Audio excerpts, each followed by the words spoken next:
ভাই ভাই, এটা কি জয়নাল চাচার বাসা?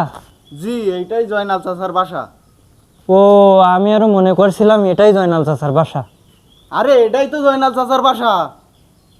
তাহলে জয়নাল চাচার বাসা কোনটা? কি বোকা রে বাবা। কিছু বললে ভাই? না, আমি কিছু বলিনি। বলতিস কি এইটাই জয়নাল চাচার বাসা। এত জোরে বলার কি আছে? আমি কি বয়রা নাকি? কিরে এত চিল্লা বললে করতিস কেন?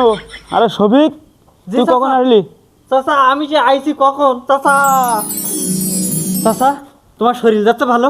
আমরা সবাই ভালো আছি, ভালো। ও, সবাই তাহলে কালো হয়ে গেছাও? আরে চাচা, বুঝিনি। এই শহর অঞ্চলের যে তাপমাত্রা যে গরম, এমনি কালো হয়ে যাওয়া স্বাভাবিক। আরে কালো না, কালো না, ভালো ভালো ভালো, শালার বয়রা ভালো। চাচা, বাড়িতে বয়রা বলার কারণে আজকে আমি বাড়িতে বেরিয়ে আইছি, আর তুমিও আমার সেই বয়রা বলতে চাও? তুই রাগ করতিস কেন? তুই গ্রাম থেকে আসিস, আসলে আমার বয়রা বলা উচিত হয়নি। চাচা, এত বড় কথা বলতে পারলেন? আমি নয় তাড়াহুড়ো করে গ্রামের তো দুটো পেয়ারা নিয়ে আসতে পারলাম না, নাই আমি শহরে তো দুটো পেয়ারা কিনতে পারে, তাই বলে আমার সাথে এরকম ব্যবহার করতেছে। দেখো দিন এর মধ্যে কি আমি বলতেছি তোর বয়রা বলিনি, আর ও শুনতে পেয়ারা আনিনি।